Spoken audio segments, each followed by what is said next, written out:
फाड़ दिया गया पुलिस के द्वारा। हर साल युवाओं को वादा करती है पर दे नहीं पा रही है, एक नौकरी नहीं दे पा रही है। देश में युवा बेरोजगार हो चुका है।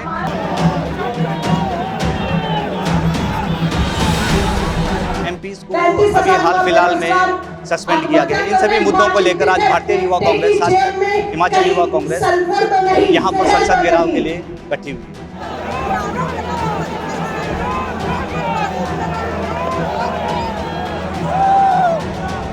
रोजगार के लिए युवा दर दर भटक रहे हैं। आज दिल्ली की सड़कों पे युवा कांग्रेस और युवा कांग्रेस के सारे साथी हम यहाँ पे और लोगों की आवाज बन महंगाई इस कदर बढ़ चुकी है कि आम जनता जो जमीन पे रहा है वो तराई हो आज देश में जो बीजेपी की सरकार है वो पूरी तरीके से आदिवासी और महिला विरोधी सरकार है। नमस्कार, दवार में आप सभी का स्वागत है। मेरा नाम याकूत अली है। हम इस वक्त देश की राजधानी दिल्ली में मौजूद हैं। दिल्ली में यूथ कांग्रेस का एक प्रोटेस्ट ऑर्गेनाइज हुआ है और किन मुद्दों को लेकर प्रोटेस्ट ऑर्गेनाइज हुआ है, एक तस्वीर नजर आ रही होगी जो 141 सांसदों को सस्पेंड कर दिया गया है। लोकसभा से और राज्यसभा से सस्पेंड क्यों कर दिया गया है? क्योंकि वो जो सिक्योरिटी ब्रीच हुई थी पार्लियामेंट की, उसको लेकर सवाल कर रहे थे, उसको लेकर मांग कर रहे थे कि नरेंद्र मोदी जो कि देश के प्रधानमंत्री हैं वो या फिर गृह मंत्री अमित शाह कोई स्टेटमेंट दे और उस पर चर्चा करें। उसको लेकर यहाँ पर जो यूथ कांग्रेस के से जुड़े हुए तमाम लोग हैं वो इकट्ठे हुए हैं। दूसरा जो बेरोजगारी का मुद्दा है उसको लेकर यहाँ पर इकट्ठे हुए हैं। जो महंगाई को लेकर जो महंगाई बढ़ती जा रही है, जो नौकरी के वादे मोदी सरकार ने किए थे, उन तमाम सवालों को लेकर यहाँ पर दिल्ली में यूथ कांग्रेस से तमाम लोग इकट्ठे हुए हैं और वो ये कह रहे हैं कि अब जो आने वाले 100 दिन से भी 100 दिन बचे हैं चुनाव को, लोकसभा 2024 का चुनाव है, उनको लेकर ये लगातार ये मुद्दे जो हैं, जो बेरोजगारी का मुद्दा है, जो नौकरी का मुद्दा है और जो महंगाई से राहत का मुद्दा है, सिलेंडर सस्ता करने का मुद्दा है, उन तमाम मुद्दों को लेकर ये लोग अब लगातार सड़कों पर रहेंगे और लोगों की आवाज़ उठाएंगे। आइए इन लोगों से बात करते हैं जो तमाम राज्यों से आए हैं, जानते हैं कि किन किन मुद्दों को लेकर यहाँ पर दिल्ली में वो इकट्ठे हुए। मेरा कपड़ा फाड़ दिया गया पुलिस के द्वारा। हमारे देश का मुखिया हम यहाँ अपने अधिकार की मांग कर रहे हैं। पुलिस के द्वारा हमारा कपड़ा फाड़ दिया गया। हम इस सरकार को सुनाना चाहते हैं कि हमारी नौकरी, हमारी बेरोजगारी सबसे बड़ी समस्या है। हमें ना मंदिर से मतलब है ना मस्जिद से मतलब है, हमें नौकरी से मतलब है। जो हमें नौकरी देगा, हमें जो रोजगार देगा, हम उसको वोट करेंगे, हम उसको सपोर्ट करेंगे। जो नहीं देगा हम उसका इसी तरह प्रदर्शन करेंगे और उसका विरोध लड़ेंगे। इस तरह से पूरे देश से युवा दिल्ली में जमा हुए और अपना जन आक्रोश है कि 10 साल से मोदी सरकार जो 2 करोड़ रुपए हर साल 2 करोड़ रोजगार देंगी, ये हर साल युवाओं को वादा करती है पर दे नहीं पा रही है, एक नौकरी नहीं दे पा रही है। देश में युवा बेरोजगार हो चुका है। इस मुद्दे को लेकर आज पूरे देश के युवा दिल्ली में जमा हुए अपना आक्रोश बताने के लिए, मोदी जी को सवाल पूछने के लिए कि वो आखिर वो 2 करोड़ रोजगार है कहाँ, जहाँ पर जो युवा को आपने देने का वादा किया था और जिसके बल पे आपने वोट मांगा था, आपने उनके साथ विश्वासघात किया है। आप मुझे ये बताइए कि जब चुनाव होते हैं उसके बावजूद जब देश में इतनी बेरोजगारी है तो कैसे भारतीय जनता पार्टी जीत जाती है? जी, आपका सवाल एकदम बिल्कुल सही है। भारतीय जनता पार्टी उस टाइम पे जो तो देश के अंदर हिंदू मुस्लिम का मुद्दा लेके आती है, उनके जज्बातों के साथ खेलती है, नए झूठे वादे करती है और छोटी छोटी स्थानिक पार्टियां जो वोट को बांटने का काम करती है, धर्म के नाम पर ऐसे पार्टियों को फंडिंग करती है और उनसे चुनाव करा कर वोट पोलराइज करती है, जिसकी वजह से हकदारों का हक छीन रहा है। रोजगार का जो मुद्दा है, ऐसे मुद्दे दब जा रहे हैं। हमारे नेता राहुल गांधी इसी मुद्दे को लेकर, बेरोजगारी को लेकर जो 4000 किलोमीटर पद यात्रा की और देश को जोड़ने का काम किया और यही मुद्दा लोगों तक पहुंचाया। जो मुद्दे हैं, जो रोजगार का वादा बीजेपी सरकार ने किया था और लोकतंत्र जो बीजेपी सरकार खतरे में डाल रही है और जिन एमपीज़ को अभी हाल फिलहाल में सस्पेंड किया गया है, इन सभी मुद्दों को लेकर आज भारतीय युवा कांग्रेस, खासकर हिमाचल युवा कांग्रेस यहाँ पर संसद घेराव के लिए इकट्ठी हुई है। और आज अग्निपथ भर्ती हिमाचल योजना में पे कांग्रेस पार्टी ने पूर्व क्या सेना किया है? प्रमुख ने चिंता जाहिर की है। हिमाचल में जैसा कि अभी आपको पता है कि कांग्रेस पार्टी की सरकार है और प्रदेश के यशस्वी मुख्यमंत्री आदरणीय सुखविंदर सिंह सुक्खू जी ने युवाओं के लिए जो नीति अभी हाल फिलहाल में लॉन्च की है, उसमें हर विधानसभा में 10 करोड़ रुपए का स्टार्टअप फंड जो इलेक्ट्रिक व्हीकल के नाम से उन्होंने जो स्कीम लाई है, उसमें 50% सब्सिडी देने का जो काम हिमाचल प्रदेश की सरकार माननीय मुख्यमंत्री जी के आशीर्वाद से करने जा रही है। फिर आप केंद्र सरकार से क्या मांगे? केंद्र सरकार देखो जी, मोदी जी के उसमें जो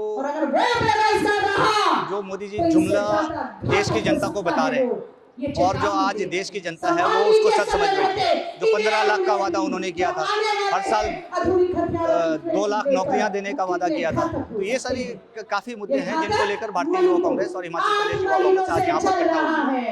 आज युवा कांग्रेस सड़कों पे है दिल्ली के अंदर, तो इसका मुख्यतः कारण ये है कि बेरोजगारी।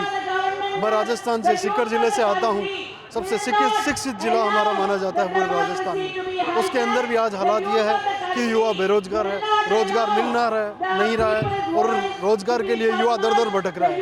आज दिल्ली की सड़कों पे युवा कांग्रेस और युवा कांग्रेस के सारे साथी हम यहाँ पे और युवाओं की आवाज़ बनकर आए हैं, क्योंकि बेरोजगारी दर दर है और रोजगार मोदी सरकार देने में विफल है और मोदी सरकार की मुख्यतः जो है वो केवल और केवल धर्म और जाति के नाम पे और राजनीति करती है। अभी भी आप देख सकते हो कि कांग्रेस ने जिस हिसाब से वादे किए, जिस भी शहर में जिस भी प्रदेश में कांग्रेस थी, तो उसके अंदर रोजगार भी अच्छे से था।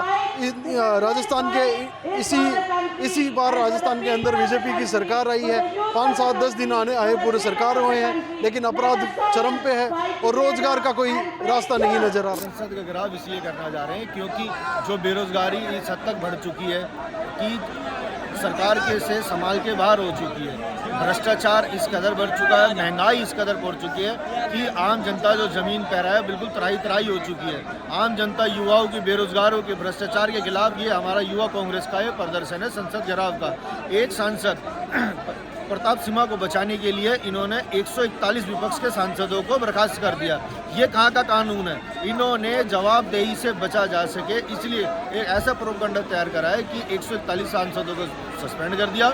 जो आवाज़ उठाने वाले थे, जो जनता की आवाज़ उठाना चाह रहे थे कि वो उन 4 लोग किस तरह से जो अंदर घुसे, जो प्रताप सिम्हा की सिग्नेचर वाले उनके रेफरेंस से जो अंदर गए, वो उसकी जवाबदेही प्रताप सिम्हा और सरकार की थी। लेकिन उससे इन्होंने बचने के लिए 141 सांसदों को सस्पेंड कर दिया। और विपक्ष ने जब गृह मंत्री अमित शाह जी से जवाब मांगा तो अमित शाह जी संसद ही नहीं पहुंचे। प्रधानमंत्री की जवाबदेही बनती है, इस जगह नहीं पहुंचे और इन्होंने क्या किया, इन्होंने 141 सांसदों को सस्पेंड कर दिया। संसद का घेराव हम इसलिए कर रहे हैं ताकि जो संसद के अंदर जो इस समय तानाशाही चल रही है और जो इस समय जो सोयूट सरकार है उसको उठाने के लिए, उसको जगाने के लिए, जनता के मुद्दों को उठाने के लिए हम लोगों ने युवाओं के लिए, देश के लिए इस समय हम रोड पे युवा कांग्रेस का इतिहास रहा है। जब जब देश के ऊपर किसी तरीके की परेशानी है, सरकार से लेकर या प्राकृतिक आपदा से लेकर, हर जगह युवा कांग्रेस बढ़ चढ़ के आगे हिस्सा लेती है और आम जनता के मुद्दों को सोई हुई सरकार को उठाकर उन तक पहुँचाने के लिए हम लोग आखिर तक लड़ाई लड़ते रहेंगे। आपका नाम? मेरा rice Malik, spokes person Delhi प्रदेश यूथ कांग्रेस। झारखंड से तमाम लोग आए, सब तरफ से, पूरे देश से लोग आए, लेकिन यहाँ पे जो महिलाओं का प्रेजेंस है वो मुझे कम नज़र आया कि ऐसे क्या वजह रही? क्या महिलाओं के मुद्दे नहीं है या फिर महिलाएं कांग्रेस की तरफ साथ नहीं खड़ी हैं? ऐसी कोई बात नहीं है कि महिलाएं नज़र नहीं आती तो शायद हम लोग भी नज़र नहीं आते हैं। हम लोग भी महिलाओं में गिनती आते हैं और पीछे की क्या स्थिति है वो नहीं पता, लेकिन जहाँ तक मैं देख रही हूँ महिला तो मुझे दिख रही है। स्टेज में भी महिला है और फ्रंट लाइन पे भी महिला दिखी मुझे। महिलाएं हैं कांग्रेस के साथ, क्योंकि आज पूरा देश में महिलाओं के साथ जो उत्पीड़न हो रहा है, आप देखिए मणिपुर जल रहा है, किस तरीके से नग्न अवस्था में उनको घुमाया गया। मैं एक आदिवासी लड़की हूँ और एक आदिवासी परिवार से आती हूँ। आज देश में जो बीजेपी की सरकार है वो पूरी तरीके से आदिवासी और महिला विरोधी सरकार है। अब मेरा दिल और अंतरात्मा, हमारे समाज के लोग रो रहे हैं कि आज भी देश के प्रधानमंत्री आज भी मणिपुर जाने का नाम नहीं ले रहे हैं और मणिपुर में जो घटना घटी है उस पर किसी भी तरह का संज्ञान लेने के लिए वो बिल्कुल भी आगे नहीं आ रहे हैं। तो हमें इस बात का दुख है कि महंगाई और बेरोजगारी तो बाद की बात होती है, एक घर की बेटी, भारत देश की बेटी सुरक्षित ही नहीं है, इस पे हम क्या ही चर्चा कर सकते हैं। देश के मुखिया जब हमारे अच्छे हैं ही नहीं तो हम लोग किस तरीके से मांग सकते हैं कि रोजगार दो, सुरक्षा दो, क्या मांगे हम? उनको तभी समझ में आएगा ना जब उनकी बेटियां होंगी। अपने खुद के निजी जीवन में नहीं है, हमारे देश को सिर्फ बेच रहे हैं, निजीकरण कर रहे हैं। आप मुझे ये बताइए कि आप ही के माध्यम से पूरे देश की बेटियों को मैं पूछना चाहती हूँ, ऐसा क्या कारण है कि बीजेपी का कोई नेता मणिपुर जाने को तैयार नहीं है? क्या हम आदिवासी के बच्चे, क्या आदिवासी महिलाएं, क्या इस देश की नहीं है? क्या इस देश की बेटी नहीं है?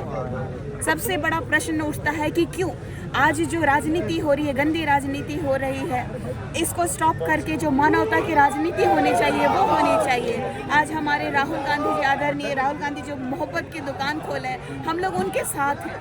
और आज आने वाला समय में हम जैसे आदिवासी युवा सभी महिलाओं ने प्रण किया है, ये भी आदिवासी है, आप देख सकते हैं हमारे बगल झारखंड से आई हैं।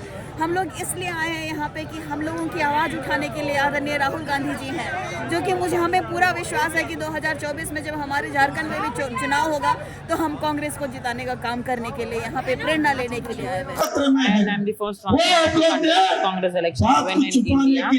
So today when we talk about 33% of reservation among the parliament, most of the women were being suspended from the BJP government, and only the BJP government talks about the democracy and women's reservation, but when they talk about the implementation, it is zero. You can see none of the women come forward to be in politics and sustain their self-life in politics, because it is very difficult when a woman is coming to politics and coming forward in the mainstream and doing a politics and having some sort of difficulties from the family and the society, and they have to respect them. But BJP only talks about 33% reservation, and not even 2-3% has been filled in political field. I would request BJP government not to do this, and Pratap Simha, who has been done this mistake in the Parliament House, but he is not been suspended. But most of the women were been suspended and men also were been suspended. So I would request this should not happen further in future. कुत्ता तक नहीं मरा आज तक। ये लोग जो देशभक्ति के जो यहाँ सर्टिफिकेट, फर्जी सर्टिफिकेट बांटने में इन लोग ने कोशिश करता है, असली देशभक्त हम लोग हैं। ये सभी कांग्रेस कार्यकर्ता है। इस देश का आजादी लाने में हम सब लोग ने खून, त्याग, बलिदान दिया है। इनका योगदान क्या है? जो अंग्रेजों के चापलूसी करते थे उनके वारिस लोग हैं। वो सेम कैसे करते थे अंग्रेजी लोग, वही काम ये लोग ने कर रहा है। क्यों? इनका कोई योगदान नहीं है।